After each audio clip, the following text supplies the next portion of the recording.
The war had lasted 30 years. 30 years of fire and blood across 1,000 worlds.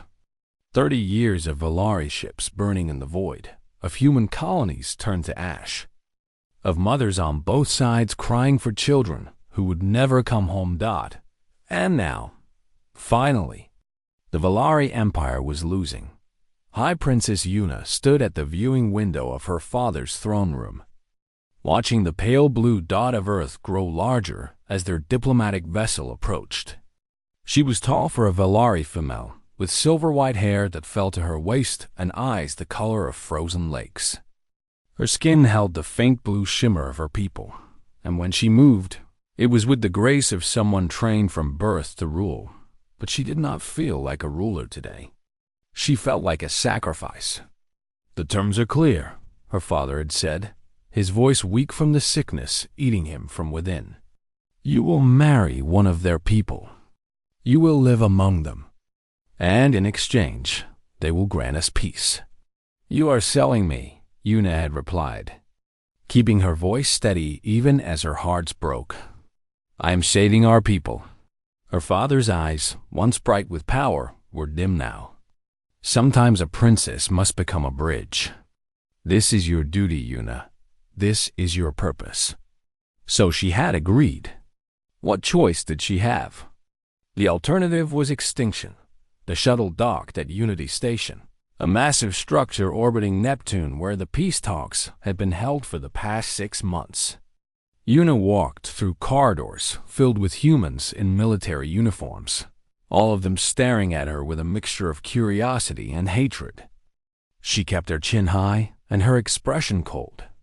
She would not give them the satisfaction of seeing her fear. The meeting room was simple by Valari standards.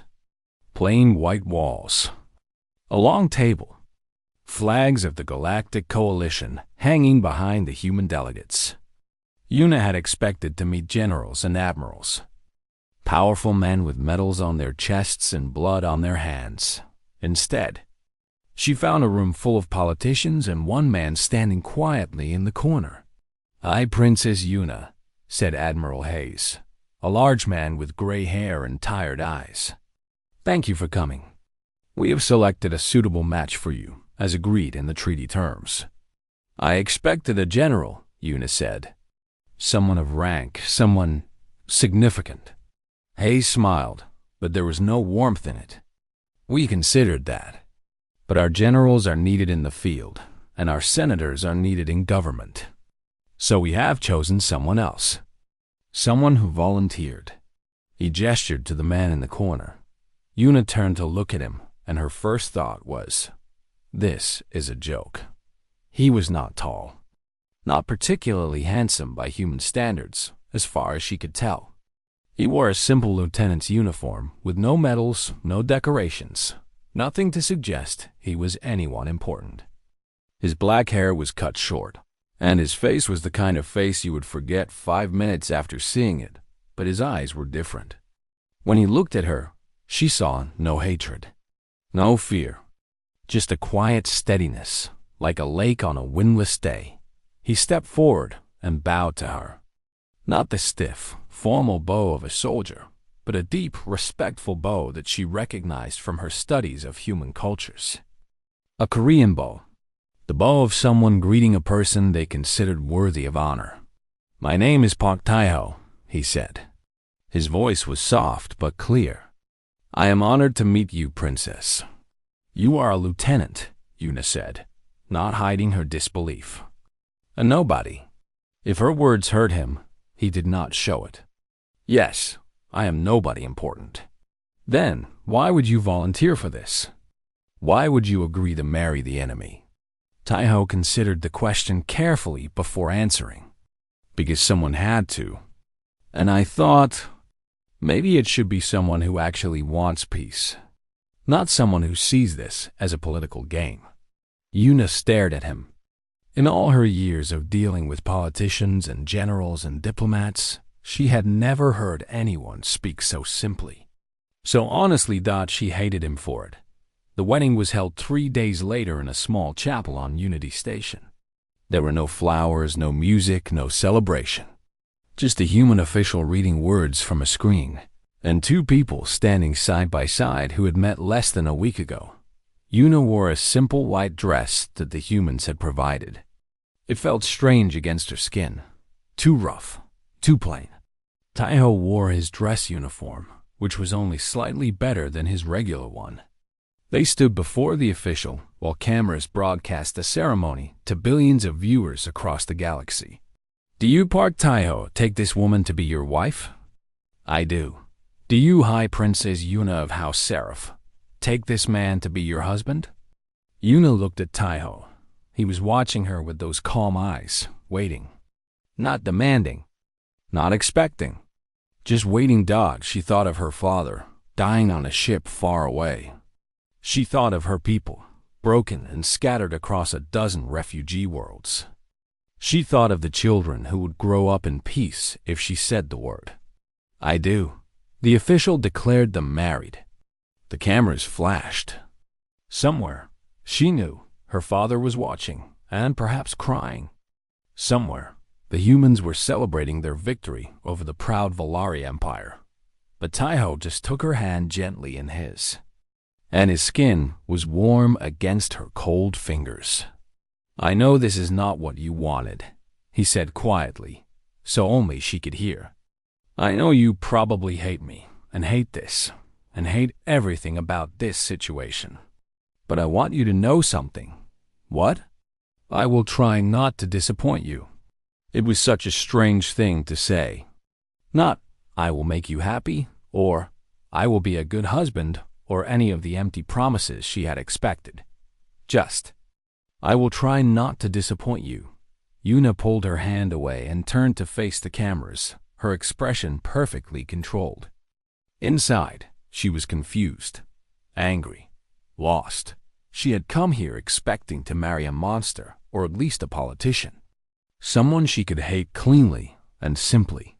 Instead, she had married a man with kind eyes and calloused hands, who bowed to her like she deserved respect, and who promised her nothing except that he would try. She did not know what to make of him. She did not know what to make of any of this, but as they walked out of the chapel together, husband and wife, enemy and enemy, Yuna made a silent promise to herself. She would watch this human. She would learn his secrets. She would find out why he had really volunteered, what he really wanted, and then, when she understood him, she would decide what to do next. The war was over, but for Yuna, a different kind of battle had just begun. Earth was nothing like Yuna had imagined. She had seen the war footage, of course. Burning cities, broken bodies, gray skies filled with smoke and ash. She had expected a planet of warriors, hard and cold and hungry for revenge. Instead, Taiho took her to Jeju Island. The shuttle landed on a small platform near the coast. And when the doors opened, Yuna smelled the ocean for the first time in her life. Salt and seaweed and something else, something sweet that she could not name. Tangerines, Taiho said, noticing her confusion. The island is famous for them. My family has a small orchard. Yuna stepped out onto the platform and looked around. Green hills rolled down to a blue sea. White clouds drifted across a sky so bright it hurt her eyes. In the distance, she could see a small village with traditional houses and winding stone walls. This is where you live? She asked. This is home. The walk to Taiho's house took 20 minutes. He offered to carry her bags, and when she refused, he simply walked beside her in comfortable silence. Yuna noticed that he adjusted his pace to match hers, slowing down when the unfamiliar gravity made her tired, stopping to let her rest without making her ass dot. She hated that he was thoughtful. It would have been easier if he were cruel. The house was small by Valari standards, just 4 rooms built around a central courtyard. But it was clean and warm, with sunlight streaming through paper windows and the smell of cooking coming from somewhere. Inside, an old woman appeared in the doorway. She was short and round, with gray hair pulled back in a neat bun and a face full of wrinkles that seemed to come from smiling too much. "Taiho," she called out. "You're home, and this must be your wife." Before Yuna could react, the old woman rushed forward and took her hands. Her grip was surprisingly strong, and her eyes were bright with tears. "Welcome, welcome. I am Yunji, Taiho's mother. Come inside, you must be hungry. I made soup. Do you like soup?" "Of course you like soup. Everyone likes soup." Yuna found herself pulled into the house and seated at a low table before she could say a word. A bowl of steaming soup appeared in front of her, thick with vegetables and tofu and something that smelled amazing. "Mother," Taiho said gently, "maybe we should let her rest first?" "Nonsense. She needs to eat. Look how thin she is. Don't they feed people on our planet?" Yuna stared at the soup, then at Yunji, then at Taiho. "She knows who I am. What I am." "Of course I know," Yunji said, sitting down across from her. "You're the Valari princess who married my son. Your people and our people were at war. Many people died on both sides." She reached across the table and patted Yuna's hand. "But you are here now. You are family now. So eat your soup before it gets cold." It was the most confusing moment of Yuna's life. She ate the soup. It was delicious. The days that followed were strange and quiet, and nothing like what Yuna had expected.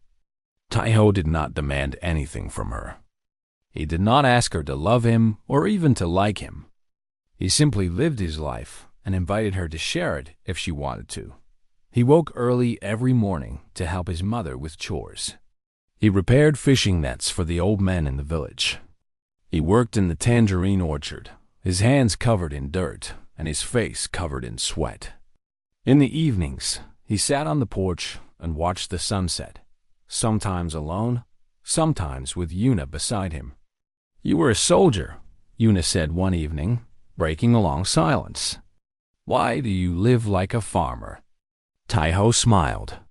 "I was a farmer before I was a soldier, and I will be a farmer long after the memory of war fades. But you have skills, training. You could work for the military, earn good money, live in the city. I could." He looked out at the orange trees, their branches heavy with fruit. "But this is where I belong. This is where I am happy." Yuna did not understand. How could anyone be happy with so little? No power, no wealth. No servants or palaces or grand titles. Just a small house, a few trees, and an old mother who made too much soup. But as the weeks passed, she began to see things differently. She saw how the village elders greeted Taiho with genuine warmth. Not because they feared him, but because they loved him. She saw how he helped everyone who asked, never expecting anything in return. She saw how he sat with his mother every night, listening to her stories even though he must have heard them 1,000 times. And she saw how he looked at, heard out not with desire or possession. The way the Valari nobles had looked at her all her life. Not with hatred or suspicion, the way she had expected humans to look at her. He looked at her with patience, understanding, as if he saw someone worth knowing, hidden beneath her cold exterior. One morning, Taiho found her struggling to cook breakfast. She had burned the rice, broken 2 eggs, and nearly set fire to the kitchen. Yunji was still sleeping, and Yuna had wanted to surprise her. Instead of laughing, Taiho simply rolled up his sleeves and stood beside her. "Here," he said. "Let me show you." He taught her how to wash the rice, how to measure the water, how to wait for the pot to sing before turning down the heat. His hands guided hers gently, and his voice was soft and patient. "Why are you doing this?" Yuna asked. "Why are you being so kind to me?" "Why wouldn't I be?" "Because I am your enemy. My people killed your people. I am only here because of a treaty, not because I chose to be." Taiho turned off the stove and faced her. For a long moment, he was silent, his dark eyes searching her face. "My father died in the war," he said quietly. "A Valari ship bombed his transport. I was 16 years old. I joined the military the next day because I wanted revenge. I wanted to kill every Valari I could find." Yuna said nothing. She did not know what to say. "But the war went on," Taiho continued, "year after year. And I saw things. Terrible things. Human soldiers doing terrible things to Valari prisoners. Valari soldiers doing terrible things to human civilians. And I realized that revenge was just another word for endless suffering." He took her hand, the same way he had taken it at their wedding. "You didn't kill my father, Yuna, and I didn't kill your people. So maybe, instead of continuing the cycle, we can try something different. Maybe we can start with kindness and see where it leads." Yuna felt something crack inside her chest. A wall she had built years ago. A wall made of duty and anger and loneliness. She did not know what to call this feeling. It was warm and terrifying and completely unfamiliar. "The soup," she said, her voice shaking. "It's getting cold." Taiho smiled. "Then let's eat." They ate together in the small kitchen, while the sun rose over Jeju Island and the tangerine trees swayed in the morning breeze. And for the first time since she arrived on Earth, Yuna did not feel like a prisoner. She felt like she was home. 8 months had passed since the wedding. 8 months of quiet mornings and peaceful evenings. 8 months of learning to cook and learning to laugh and learning that maybe, just maybe, happiness did not require palaces or power. Yuna had changed. She did not notice it at first, but Yoonji did. "You smile now," the old woman said one day while they were folding laundry together. "When you first came here, you never smiled. Your face was like stone. I had nothing to smile about then. And now?" Yuna looked out the window at Taiho, who was helping a neighbor repair his roof. He was covered in dust and laughing at something the neighbor had said. "Now I have more than I expected." She was not ready to call it love. That word was too big, too frightening. But she cared for him. She worried when he worked too hard. She felt warm when he came home. She looked forward to their quiet evenings on the porch, watching the stars appear one by one dot. This was not the life she had planned. But it was a good life. And then the Dominion came. The news arrived on a cold morning in March. Yuna was in the kitchen making tea when the emergency broadcast interrupted all channels. A massive fleet had entered Coalition space. Hundreds of ships, bigger than anything humanity had ever seen. They called themselves the Dominion of Kreth. They did not send diplomats. They did not make demands. They simply attacked. Within 3 hours, the colony on Proxima Centauri was destroyed. Every man, woman, and child. 1 million people turned to Ash.Yun and watched the footage with her hand pressed against her mouth. She had seen death before. She had grown up during a war. But this was different. This was not battle. This was extermination. "They're coming for Earth," Taiho said quietly.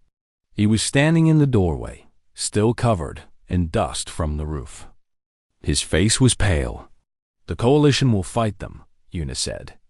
The fleet is scattered. Half our ships are still patrolling the Valari border. It will take weeks to bring them back. Then what do we do?" Taiho did not answer. He walked past her to the bedroom and closed the door. When he came out 20 minutes later, he was wearing his military uniform. Yuna's blood turned cold. "No," she said. "No, Taiho, please. I have to go." "You don't have to do anything. You're a farmer now. You're nobody. They won't even notice if you stay." Taiho looked at her, and there was something in his eyes she had never seen before. A fire, a determination that went beyond reason. "That's not why I'm going. Then why? Tell me why you have to throw your life away." He crossed the room and took her hands. His grip was gentle but firm. The same way he held everything he cared about. Because there are children in the villages near Proxima. Children like the ones in our village. And right now, there is no one to protect them. No one to stand between them and the darkness. He touched her face. I became a farmer because I was tired of killing. But being tired doesn't mean the fight is over. It just means someone else has been fighting in my place. So you will die for strangers? I will fight for everyone who can't fight for themselves. Including you. Including my mother. He smiled, but his eyes were wet. That's what it means to be human, Yuna. We don't just survive. We protect. Onji appeared in the doorway. Her face was calm, but tears were streaming down her cheeks. Your bag is packed, she said to her son. I put extra socks in. It's cold in space. Mother, don't. She held up her hand. Don't you dare apologize. Your father would have done the same thing. I knew who you were when I raised you. I knew this day might come. She walked forward and hugged him tight. Just come home, my son. Promise me you'll come home. I promise. It was a lie. They all knew it was a lie. But sometimes lies are kinder than truth. The transport would arrive in 2 hours. Taiho spent the time saying goodbye to the village, shaking hands with the old men who had taught him to fish, hugging the children who had followed him around like puppies. Everyone knew where he was going. No one asked him to stay. When the transport finally appeared in the sky, Yuna walked with him to the landing platform. The wind was cold, and the sun was hidden behind gray clouds. I thought I would never feel this way about anyone, she said, her voice barely above a whisper. I thought my heart was frozen forever. And then you came along with your stupid soup, and your stupid kindness, and your stupid gentle eyes. Taiho laughed softly. That's almost romantic. I'm not finished. She grabbed his uniform and pulled him close. You listen to me, Park Taiho. I did not travel across the galaxy to marry a human just to become a widow. I did not learn to make rice and fold laundry and smile again just to lose everything. So you go out there and you fight, and when the fighting is done, you come back to me. Do you understand? I understand. Promise me. He cupped her face in his hands and kissed her forehead, the same way he had on their wedding day. I will try not to disappoint you. Then he was gone, walking up the ramp into the transport, not looking back. The ship lifted into the sky, carrying her husband toward a war that no one thought humanity could win. Yuna stood on the platform until the transport disappeared into the clouds. Yunji came to stand beside her, taking her hand. He's strong, the old woman said. Stronger than he looks, I know. He will come back. Yuna wanted to believe her. She wanted to believe that love was enough, that hope was enough, that good people always returned to the families waiting for them. But she had lived through one war already. She knew how stories really ended.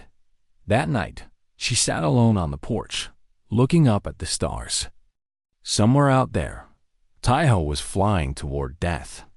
Somewhere out there, millions of humans were preparing to fight an enemy they could not defeat, and all Yuna could do was watch and wait, and pray to God she no longer believed in.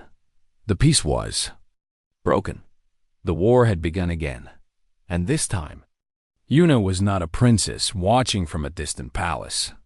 She was a wife, alone in a small house on a small island, waiting for a man who might never come home. She had never been so afraid in her entire life. Weeks passed. The news grew worse every day. Yuna watched the broadcasts from morning until night. Her eyes red from lack of sleep. Her fingers wrapped around a cup of tea that had gone cold hours ago. The Dominion was unstoppable. Every battle ended the same way. Human ships burning. Human soldiers dying. Human worlds falling silent. 3 colonies destroyed in the first month. Then 5. Then 8. The coalition. Government released statements about strategic withdrawals and defensive repositioning, but everyone knew what those words really meant. Retreat, defeat, fear. Yoonji tried to get Yuna to eat, to sleep, to step outside and breathe fresh air. But Yuna could not move. She was frozen in place, trapped between terror and hope, waiting for news of Taiho that never came. He said he would write, Yuna whispered one night. He promised he would send messages. The military blocks most communications during wartime, Eunji said gently. It's not his fault. I know it's not his fault. But I keep thinking, she closed her eyes. I keep thinking that I'll never see him again. That one day I'll wake up and he'll just be gone. Eunji sat down beside her and put an arm around her shoulders. I have felt that fear every day since he left for his first mission 20 years ago. It never gets easier. But it also never stopped him from coming home. How do you bear it? I don't bear it. I just keep living. I cook his favorite meals. I tend his garden. I tell myself that when he comes home, everything will be ready for him. She smiled sadly. It's a small thing, but small things are all we have sometimes. Yuna leaned into the old woman's embrace. She had never had a mother like this. Her own mother had died when she was young, and her father had been too busy with empire to raise her properly. She had been surrounded by servants and tutors and guards, but never by warmth. Thank you, she said, for treating me like family. You are a family child. Nothing will ever change that. 2 weeks later, Yuna received a message from her contacts in the Valari Empire. They were former intelligence officers who had served her father, now scattered across neutral space, watching the war from a safe distance. We have information about your husband, the message said. Contact us through the secure channel. Her hands were shaking as she made the call. Princess Yuna, said the officer, his face flickering on the screen. We have been monitoring human military communications. There is a name that keeps appearing in their reports.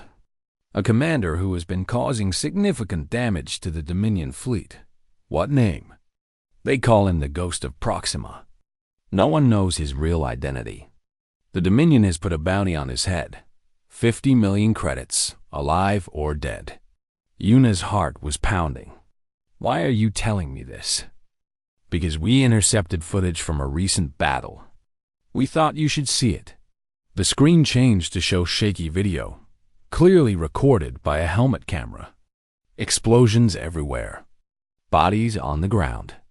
Soldiers screaming orders. And in the middle of it all, a figure in worn battle armor, rallying a group of retreating troops. Hold the line, the figure shouted. If we fall back, they'll reach the civilian transports. No one dies today except the enemy. The camera zoomed in on the figure's face. Yuna's breath stopped thought. It was Taeho. His face was covered in dirt and blood. There was a cut above his eye and burns on his neck. But his eyes were the same eyes she remembered, kind and steady, but now burning with something fierce. He moved through the battlefield like water through rocks, flowing around obstacles, striking where the enemy was weakest. He dragged wounded soldiers to safety. He shot down Dominion fighters with weapons he picked up from fallen comrades.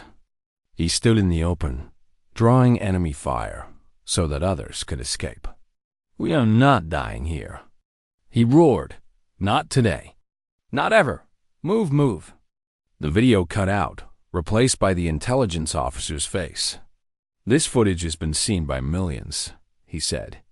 The humans have made him a symbol. They say he cannot be killed. They say he's everywhere at once, appearing wherever the battle is darkest. Yuna could not speak. Tears were streaming down her face, but she did not bother to wipe them away. He's just one man, she finally said. How can one man make a difference against an entire Dominion? We do not know. But the reports are clear. Wherever the Ghost of Proxima appears, the humans fight harder. They refuse to retreat.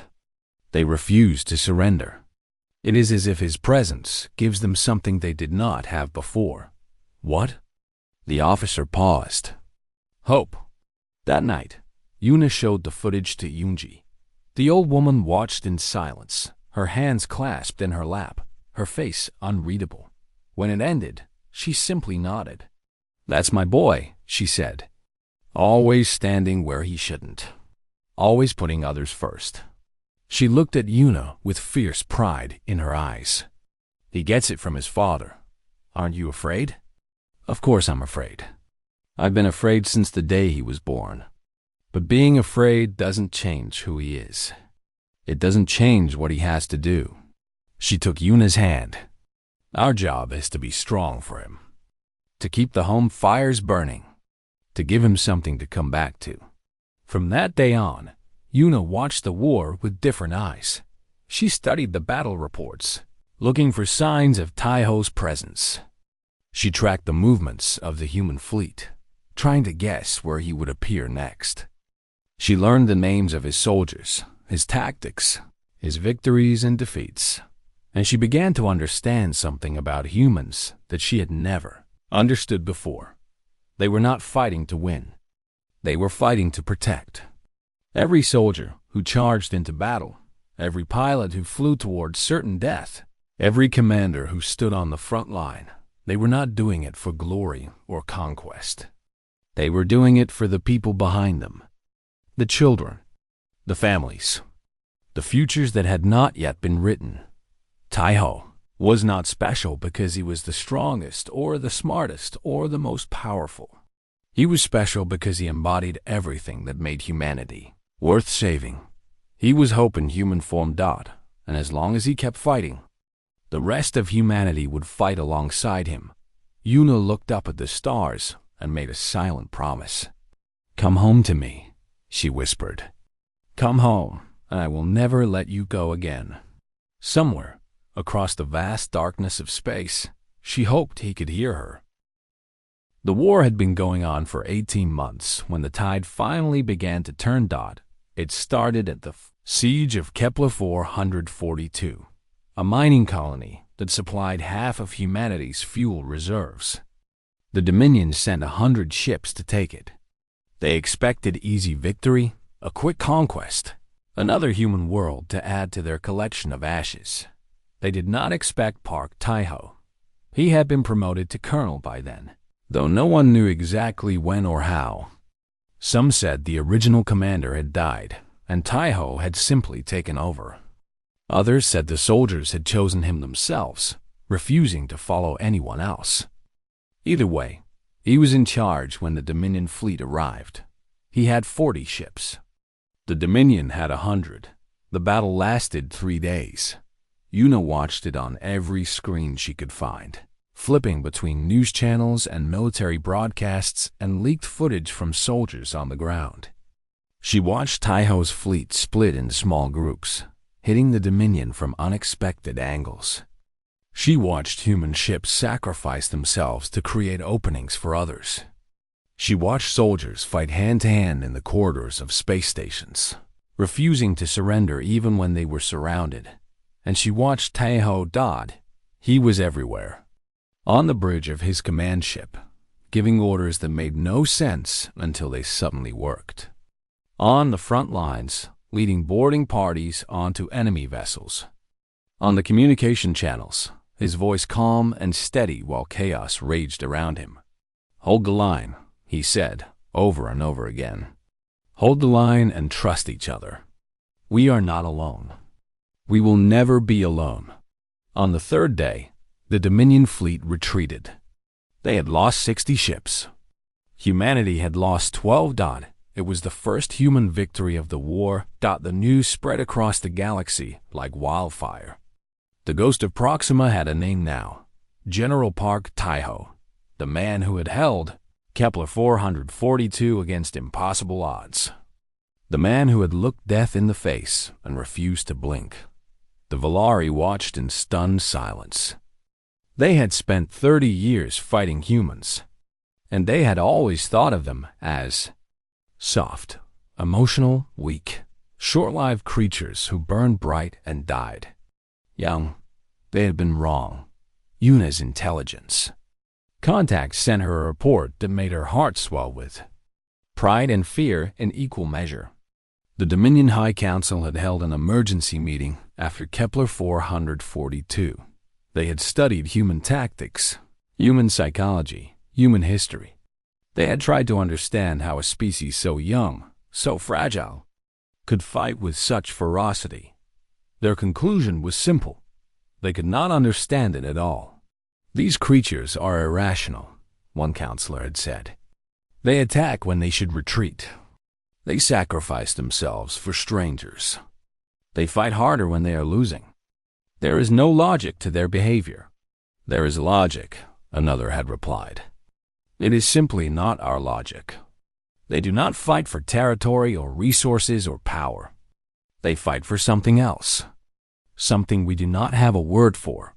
The humans had a word for it, of course. They called it love. After Kepler 442, the victories came faster. Andromeda Station. The Battle of the Crimson Nebula. The liberation of New Shanghai. Each time, Taiho was at the center, leading from the front. Refusing to give an order, he would not follow himself. He became more than a general. He became a symbol. Soldiers painted his image on their ships. Children on Earth made toys that looked like him. News anchors called him the Shield of Humanity. Though he had never asked for the title and reportedly hated it, the Dominion increased the bounty on his head to 500 million credits. Assassins were sent. None of them came back. 11 months after Kepler 442, Taiho led the assault on the Dominion command ship. It was a suicide mission. Everyone knew it. The command ship was massive, bigger than a city, surrounded by a fleet that had never been defeated. Attacking it was madness. Taiho attacked it anyway. Yuna watched the broadcast with Yunji beside her. Millions of people across the galaxy were watching the same feed, holding their breath, praying to whatever gods they believed in. The human fleet punched through the Dominion lines, taking terrible losses. Ships exploded. Soldiers died. But they kept coming, wave after wave, clearing a path for Taiho's assault team. His shuttle reached the command ship. The cameras showed him and his soldiers fighting through corridors filled with Dominion warriors. Hand-to-hand combat in zero gravity. Blood floating in the air like rain. And then Taiho reached the bridge. He stood before the Dominion commander, his armor cracked, his face bloody, his weapon raised. Behind him, his soldiers formed a line, ready to die for their general. "This ends now," Taiho said. The Dominion commander laughed. "You are one human. You are nothing. Your species is nothing. Even if you kill me, 100 more will take my place. Maybe." Taiho lowered his weapon. "But they will remember what happened here. They will remember that one human stood on this bridge and told the Dominion that we are not afraid." He looked directly into the camera that was broadcasting to every screen in the galaxy. "We have never been afraid. We have never stopped fighting. And we will never, ever surrender." Then he raised his weapon and fired. The Dominion commander fell. The crew surrendered. The war did not end that day, but everyone knew it was only a matter of time. On Jeju Island, Yuna fell to her knees and wept. Eung held her tight. "He did it," the old woman whispered. "My boy did it. He could have died," Yuna sobbed. "He almost died, but he didn't. He promised us, remember? He said he would try not to disappoint us." Yuna laughed through her tears. "That stupid, beautiful man." On screens across the galaxy, Taiho's image was frozen. A soldier standing on an enemy bridge, covered in blood and dirt and victory, his eyes burning like stars. He was not the strongest fighter. He was not the smartest commander. He was not the most powerful person in the room, but he was human. And in that moment, that was enough. That was more than enough. The war ended on a quiet Tuesday in September. No grand ceremony, no massive celebration, just a simple transmission from the Dominion High Council, broadcast to every corner of the galaxy. We request a cessation of hostilities. We wish to negotiate peace. For the first time in 10,000 years of conquest, the Dominion had surrendered. Humanity had won. Yuna heard the news while she was in the garden, pulling weeds from around the tangerine trees. She had taken over Taiho's duties while he was gone, learning to care for the orchard the way he had cared for it. It helped her feel close to him, even when he was a million light years away. Yunji came running out of the house, moving faster than Yuna had ever seen her move. They surrendered. The Dominion surrendered. The war is over.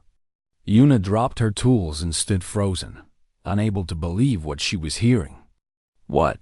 It's on every channel. They're saying the treaty will be signed within the week. Yunji grabbed her hands. He's coming home, child. Our Taiho is coming home. For a long moment, Yuna could not speak. She had spent 2 years preparing herself for the worst. 2 years of sleepless nights and terrible dreams, and the constant fear that any day might bring the news she dreaded most. She had built walls around her heart, told herself that hope was dangerous, reminded herself that war took more than it gave. And now the war was over. Her walls crumbled. Her hope came flooding back. And with it came tears, not of sadness this time, but of relief so powerful it felt like drowning. He's coming home, she whispered. He's really coming home. The next 3 weeks were the longest of Yuna's life. There were celebrations to attend, ceremonies to watch, speeches to endure. Humanity threw the biggest party in its history, and everyone wanted the heroes of the war to be there. Especially the biggest hero of all. Yuna saw Taiho on screens 100 times a day, shaking hands with presidents, receiving medals from admirals, standing on stages while millions of people chanted his name. He looked older than she remembered, his face marked with new scars and his hair streaked with gray. But his eyes were the same, kind and steady. The eyes of the man she had married on a space station 3 years ago. Finally, the message came. He would be home in 2 days. Yuna and Yunji cleaned the house from top to bottom. They cooked enough food to feed an army. They picked the ripest tangerines from the orchard and put them in a bowl by the door. They did everything they could think of to prepare, and still it didn't feel like enough. The night before he arrived, Yuna could not sleep. She sat on the porch, watching the stars, thinking about everything that had changed since she first landed on Earth. She had come here as a sacrifice, a political tool, a princess traded for peace. She had found something else entirely. She had found a home, a family, a man who loved her not for her title or her power, but simply for who she was. A man who had looked at the enemy and seen a person worth knowing. Tomorrow, she said to the stars. Tomorrow everything changes again. The transport arrived at noon. Half the village had gathered at the landing platform, waving flags and holding signs. Children sat on their parents' shoulders, trying to see over the crowd. Old men who had known Taiho since he was a boy stood with tears in their eyes. Yuna stood at the front, wearing the same white dress she had worn at their wedding. Yunji stood beside her, clutching a small bouquet of flowers from the garden. The transport's doors opened. Soldiers walked out first, their uniforms clean and pressed, their faces tired but happy. The crowd cheered for each one, welcoming them home. And then Taiho appeared. He was thinner than before. There were new scars on his arms and a slight limp in his step. His uniform was worn and faded, the medals on his chest dull from years of hard use. But when he saw Yuna, his face lit up with a smile that made everything else disappear. The crowd fell silent.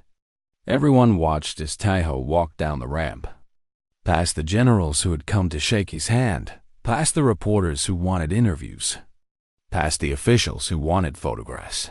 He walked straight to his wife. "I'm home," he said. Yuna tried to speak, but no words came out. She had imagined this moment 1,000 times. She had practiced what she would say, how she would act, how she would be strong and composed and worthy of a hero's return. Instead, she threw herself into his arms and held him like she would never let go. "You stupid, beautiful, impossible man," she sobbed into his chest. "You promised you would try not to disappoint me. Did I disappoint you? No, you never could. You never will." Taiho held her tight, his face buried in her silver hair. "I missed you every single day. In every battle, every moment, I thought about coming home to you. You were my reason, Yuna. You and Mother. You were the reason I kept fighting." Yoonji pushed her way forward and wrapped her arms around both of them. "My children," she said, crying openly now. "My beautiful children. Welcome home, my son. Welcome home." The crowd erupted in cheers. Somewhere, music started playing. People were laughing and crying and hugging each other, but Yuna was aware of none of it. She was aware only of the man in her arms, the heartbeat against her chest, the warmth that filled the empty space inside her. "I love you," she said. The words came easily now, naturally, as if she had been saying them her whole life. "I love you, Park Taiho." He pulled back to look at her, his kind eyes shining with tears. "I love you too, princess. Don't call me that. I'm not a princess anymore? No? Then what are you?" She smiled a real smile, the kind she had learned on this island, in this house, with this family. "I'm your wife. I'm Yoonji's daughter. I'm a farmer who grows tangerines and makes soup and watches the sunset from the porch." She touched his face. "I'm home?" Taiho kissed her then, right there in front of the entire village. And she kissed him back with all the love she had been saving for 2 long years. Around them, the crowd cheered louder than ever. The war was over. The hero had returned. And Yuna, who had once thought her heart was frozen forever, discovered that it had only been waiting for the right person to thaw it. 15 years had passed since the end of the war. The galaxy was different now. The Dominion had retreated to their distant worlds, never to return. The Valari Empire had slowly rebuilt, forging new alliances with humanity. Trade routes connected species that had once been enemies, and children grew up in a universe where peace was not a dream but a reality. On Jeju Island, the tangerine orchard had doubled in size. New trees grew where old ones had stood, their branches heavy with golden fruit. The house had expanded too, with new rooms added for new family members. Yuna sat on the cliffs overlooking the ocean, watching the sunset paint the sky in shades of pink and orange. Her silver hair was longer now, braided down her back in the style Yoonji had taught her. There were small lines around her eyes, marks of time and laughter and love. Beside her sat a girl of 12, with her father's dark hair and her mother's blue-tinged skin. Her name was Hannah, and she was asking questions again. "Mama," Hannah said, "tell me about the war." "Again? I've told you that story 100 times." "I know, but I like hearing it." Hannah pulled her knees up to her chest. "My friends at school, they say Papa is a hero. They say he saved the whole galaxy." Yuna smiled softly. "What do you think?" "I think—" Hannah paused, considering carefully. She had her father's habit of thinking before speaking. "I think he's just Papa. He makes me breakfast and helps me with my homework and tells terrible jokes. He doesn't seem like a hero. Heroes never do. Heroes never do. That's what makes them heroes. I don't understand." Yuna looked out at the ocean, remembering. "When I first met your father, I thought he was nobody. He was a lieutenant with no medals, no power, no importance. The humans gave him to me as a husband, and I was angry because I thought they were insulting me. Why did they choose him? Because he volunteered. Because when everyone else was looking for ways to avoid the difficult task, he stepped forward and said, "I'll do it." She put her arm around her daughter. That's what heroes do, Hannah. They don't wait for permission. They don't ask what's in it for them. They see something that needs to be done, and they do it. Like in the war? Yes, like in the war. Yuna's voice grew quiet. When the Dominion came, everyone was afraid. Even the bravest soldiers thought we couldn't win. But your father didn't think about winning or losing. He thought about the people who needed protecting. And he decided that as long as he was breathing, he would stand between them and the darkness. Weren't you scared? Terrified. Every single day, I would sit in this very spot and look at the stars and wonder if I would ever see him again. She smiled at the memory. But I learned something important during those years. Fear is not the opposite of courage. Fear is what makes courage possible. Your father was afraid too, more than he ever let anyone see. But he didn't let his fear stop him from doing what was right. Hannah was quiet for a long moment. Then she asked, "Mama, why do people call humans special?" It was a big question for a 12-year-old. Yuna had asked it herself once. She had spent her whole life among the Valari, who lived for centuries, who built empires that spanned galaxies, who considered humans to be young and foolish and insignificant. She understood now how wrong they had been. Because of what they do with the time they have, Yuna said. Humans don't live as long as Valari. They don't have our technology or our history, but they have something else, something that makes them extraordinary. What? They care. Not just about themselves, but about everyone around them. They build families and communities and friendships. They protect strangers. They sacrifice for the future. They love so deeply that it changes everything they touch. She looked at her daughter. Your father could have stayed home when the war came. He could have hidden and been safe. But he chose to fight, not because he wanted glory, but because somewhere out there, children like you needed someone to protect them. Below the cliff, movement caught Yuna's eye. Taiho was walking up the path from the house, carrying a basket of tangerines. His hair was fully gray now, and he moved a little slower than he used to. But when he saw them sitting on the cliff, his face broke into the same gentle smile he had worn on their wedding day. "There you are," he called out. "Grandmother says dinner is almost ready." Yunji was 93 now, still alive, still making too much soup, still telling stories about the old days. She had decided long ago that she would not die until she had spoiled her grandchildren properly. Hana jumped up and ran to her father. "Papa, Mama was telling me about the war again." "Was she? Did she tell you about the time I accidentally launched myself into space without a helmet?" "No." "Good, because that never happened." He winked at Yuna over their daughter's head. What really happened was much more heroic and much less embarrassing. Yuna laughed and stood up, brushing grass from her dress. "Dinner time, then. Hannah, help your father carry those tangerines." "Yes, Mama." They walked back to the house together, Hana skipping ahead, Taiho and Yuna following at a slower pace.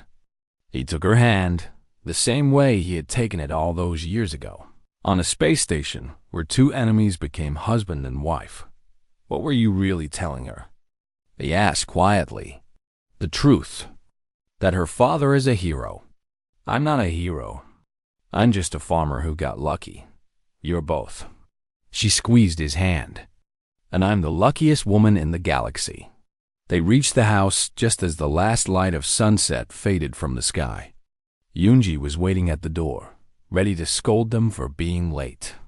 Hana was already inside, helping set the table. Yuna paused at the threshold, looking back at the stars beginning to appear. She had married a human to request a truce. She had expected nothing but cold duty and political necessity. Instead, she had found love, family, a home, and she had watched her husband fight in the war like a star, not because he sought glory, but because he sought to protect. because that was what humans did. That was what made them special? Yuna? Taiho's voice came from inside. Are you coming? She smiled and stepped through the door, leaving the darkness behind her and walking into the warmth. Yes, she said. I'm home. The stars shone down on Jeju Island, on the little house with the tangerine orchard, on the family gathered around the dinner table, laughing and talking and loving each other. And somewhere in the vastness of space, the galaxy remembered the man who had stood against the darkness and said, "We are not afraid. We have never been afraid." The war was over. The hero had come home, and they all lived. Not happily ever after, because life is never that simple. But well, they lived well, and that, in the end, was more than enough.